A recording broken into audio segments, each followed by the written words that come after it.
사랑하는 성도님들과 함께 나눌 말씀은 요한일서 2장 18절에서 29절까지의 말씀입니다. 핵심적으로 살펴볼 말씀은 18절에서 20절까지의 말씀입니다. 아이들아, 지금은 마지막 때라. 적그리스도가 오리라는 말을 너희가 들은 것과 같이 지금도 많은 적그리스도가 일어났으니 그러므로 우리가 마지막 때인 줄 아노라. 그들이 우리에게서 나갔으나 우리에게 속하지 아니하였나니 만일 우리에게 속하였더라면 우리와 함께 거하였으려니와 그들이 나간 것은 다 우리에게 속하지 아니함을 나타내려 함이니라. 너희는 거룩한 자에게서 기름 부음을 받고 모든 것을 아느니라. 오늘 말씀을 통해서 우리가 생각해 봐야 할 주제는 우리가 마지막 때를 어떻게 살아가야 할까요? 입니다. 우리가 사는 마지막 때는 역사상 그 어느 때보다도 가장 어두운 시기가 될 것입니다. 원래 동트기 직전의 어두움이 가장 짙은 어두움이듯이 예수님의 재림이 일어나기 직전에 세상의 가장 어두운 시기가 될 것입니다. 악한 영들이, 악한 자들이 몸부림을 치며 발악하는 시기가 될 것입니다. 우리가 마지막 때를 어떻게 살아야 할까요? 마지막 때에 우리를 미혹하는 이단을 경계하고 성령의 인도하심을 받아 진리 위에 굳건히 서야 합니다. 마지막 때에 우리 믿는 자들을 미혹하는 이단을 경계해야 합니다. 18절의 말씀에 보면 아이들아, 지금은 마지막 때라. 적그리스도가 오리라는 말을 너희가 들은 것과 같이 지금도 많은 적그리스도가 일어났으니 그러므로 우리가 마지막 때인 줄 아노라. 사도 요한은 마지막 때에 적그리스도가 올 것이라는 말을 하면서 지금도 많은 적그리스도가 일어났다고 전합니다. 사도 요한이 이렇게 말하는 것은 이미 예수님께서 적그리스도에 대해서 하신 말씀이 있기 때문입니다. 마태복음 24장 5절의 말씀에 보면 많은 사람이 내 이름으로 와서 이르되 나는 그리스도라 하여 많은 사람을 미혹하리라. 마태복음 24장 23절 24절을 보면 그때에 사람이 너희에게 말하되 보라, 그리스도가 여기 있다 혹은 저기 있다 하여도 믿지 말라. 거짓 그리스도들과 거짓 선지자들이 일어나 큰 표적과 기사를 보여 할 수만 있으면 택한 자들도 미혹하리라. 마지막 때에 적그리스도가 나타나 스스로 자칭 그리스도라고 말하며 큰 표적과 기사를 행하고 사람들을 미혹할 텐데 할 수만 있으면 택한 자들도 미혹하여서 교회를 떠나게 만들고 더 나아가서 교회와 성도들을 핍박하고 하나님을 대적하려고 할 것이라는 말씀입니다.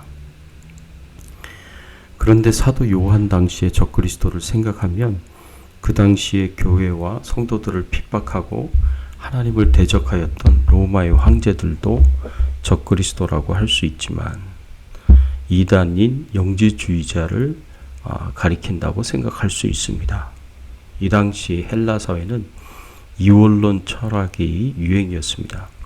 이 이원론의 주된 내용은 이 땅의 육신적인 모든 것은 악하고 부정하며 영은 깨끗하여서 육신과 영이 근본적으로 평화롭게 공존할 수 없다고 생각합니다. 이러한 이원론적 철학에 지배를 받은 사람들은 하나님의 아들이 어떻게 육신을 입고 이 땅에 올 수 있나? 라는 의문을 가지는 것이 너무 당연했습니다. 그래서 영지주의자들은 예수님께서 영으로 오셨으며 우리에게 보인 것은 환영뿐이라는 이론을 내세웠습니다. 이것을 가리켜서 신학적인 용어로 가연설, 도세티즘이라고 합니다. 영지주의자들은 예수님의 신성은 인정하지만 인성은 인정하지 않습니다. 그래서 영으로 오신 예수님께서 육체를 가지고 태어나신 것도 부정하고 고난당하시고 십자가에 달리신 것도 부정하고 십자가에서 우리 죄를 대속하신 것도 부정합니다. 이런 이단적 교리가 이원론적 사고방식에 젖어 있던 사람들과 성도들을 미혹해서 이 영지주의 이단에 빠지는 자들이 생겨났습니다. 사도 요한은 이런 영지주의자들을 적그리스도의 출현으로 보고 마지막 때가 되었으니 경성하고 깨어있으라고 성도들에게 강하게 권면하고 있습니다. 그리고 이들의 특징에 대해서 19절에 이렇게 표현합니다. 그들이 우리에게서 나갔으나 우리에게 속하지 아니하였나니 만일 우리에게 속하였더라면 우리와 함께 거하였으려니와 그들이 나간 것은 다 우리에게 속하지 아니함을 나타내려 함이니라. 이단들의 특징은 그들이 우리에게서 나갔으나 우리에게 속하지 아니하였나니 라는 말씀처럼 교회에서 생겨난 이단이기에 교회와 닮아 있다는 것입니다. 이들은 복음을 듣고 교회에 들어왔지만 그 복음의 의미를 자신들의 욕심을 따라 자신들의 논리를 따라 해석하고 받아들여서 이단이 된 자들입니다. 이단이라는 말이 끝이 다르다는 의미인데 시작은 비슷하지만 결국 그 끝은 다른 모습이라는 뜻과 같이 교회 안에서 건전한 성도들의 모습과 다른 모습을 가지고 있습니다. 그래서 이단 집회를 보면 우리의 예배 형태와 아주 비슷합니다. 찬송도 부르고 설교도 합니다. 우리와 똑같은 성경을 가지고 있습니다. 교회 조직도 보면 목사, 장로, 권사, 집사의 조직을 가지기도 합니다. 그래서 교회 성도들이 쉽게 이단에 빠지는 함정이 있습니다.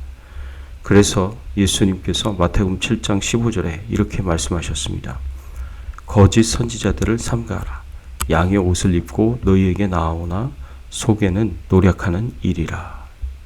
이단들은 겉으로는 성도들과 같은 모습으로 친절과 온유함에 탈을 쓰고 접근하지만 실상은 예수님의 인성을 부인하고 신성말을 인정하거나 스스로 자칭 예수라고 부르며 자신을 따르라고 말합니다.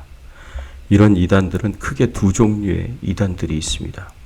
말씀 이단과 이적 이단이 있습니다. 이적을 일으키지는 않지만 말씀을 왜곡해서 성도들을 미혹하고 사망으로 인도하는 이단들이 있고, 말씀은 허점이 많지만 이적으로 성도들을 미혹하여 사망으로 인도하는 이단들이 있습니다. 우리가 흔히 말하는 신천지는 말씀 이단에 속한다고 볼 수 있습니다. 그곳에서 이적이 일어나지는 않지만 말씀을 왜곡해서 성도들을 미혹하고 사망으로 인도합니다. 그리고 신천지는 전형적인 양의 탈을 쓴 이리와 같습니다.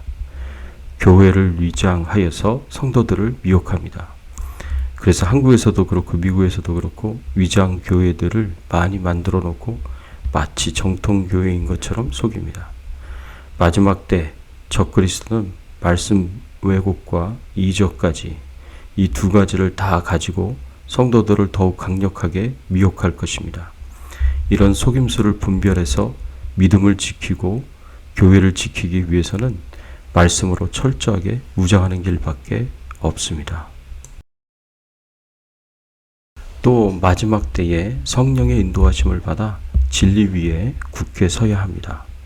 20절의 말씀을 보면 너희는 거룩하신 자에게서 기름 부음을 받고 모든 것을 아느니라.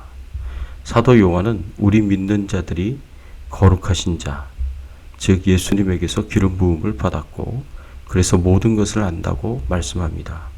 그렇습니다. 우리가 복음을 들을 때 우리가 그 복음을 믿음으로 받아들이게 되고 복음을 믿음으로 받아들일 때 우리는 예수님에게서 기름 부음을 받습니다.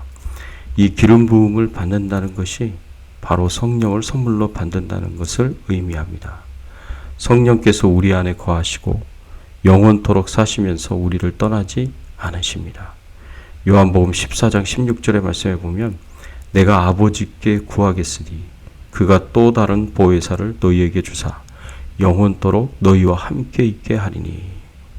예수님께서 보내주신 또 다른 보혜사는 예수를 믿는 하나님의 자녀들과 영원토록 함께 하신다고 말씀하십니다.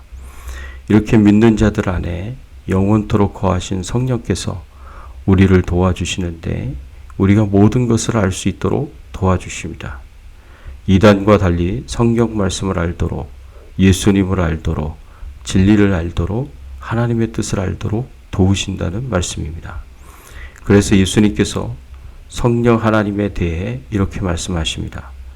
요한복음 14장 26절의 말씀에 보면 보혜사 곧 아버지께서 내 이름으로 보내실 성령, 그가 너희에게 모든 것을 가르치고 내가 너희에게 말한 모든 것을 생각나게 하리라.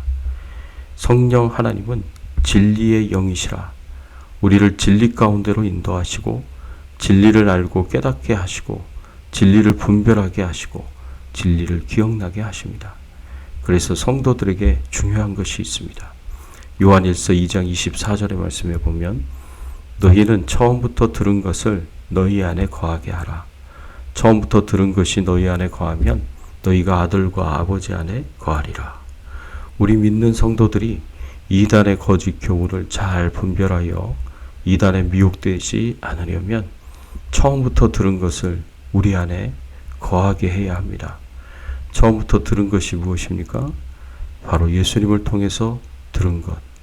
예수님에게서 사도들에게로, 사도들에게서 속사도들에게로, 속사도들에게서 초대교회 교우부들에게로 이렇게 전달된 복음의 전통을 말합니다.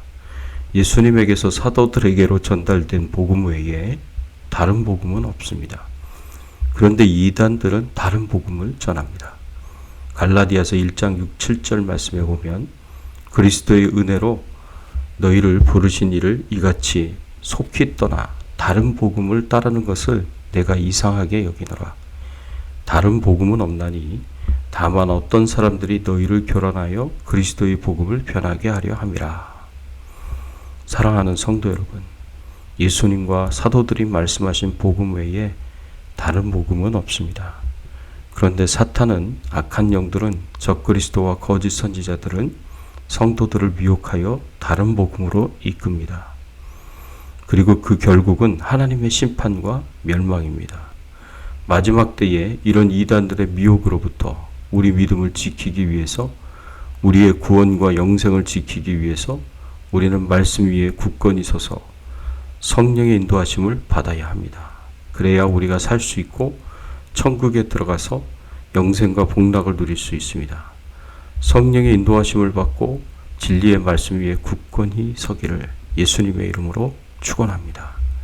다 같이 기도하겠습니다. 하나님 감사합니다. 우리가 마지막 때에 어떻게 살아야 할지 알게 하시고 깨닫게 하여 주시니 감사를 드립니다. 마지막 때에 우리를 미혹하는 이단들을 경계하고 성령의 인도하심을 받아 진리 위에 굳건히 설 수 있는 저희들 되게 하여 주시옵소서. 오늘 하루도 주님과 동행하며 하나님의 영광을 위해서 살게 하시고 우리의 건강을 지켜 보호하여 주시기를 간절히 소원하옵고 예수 그리스도의 이름으로 기도드리옵나이다. 아멘.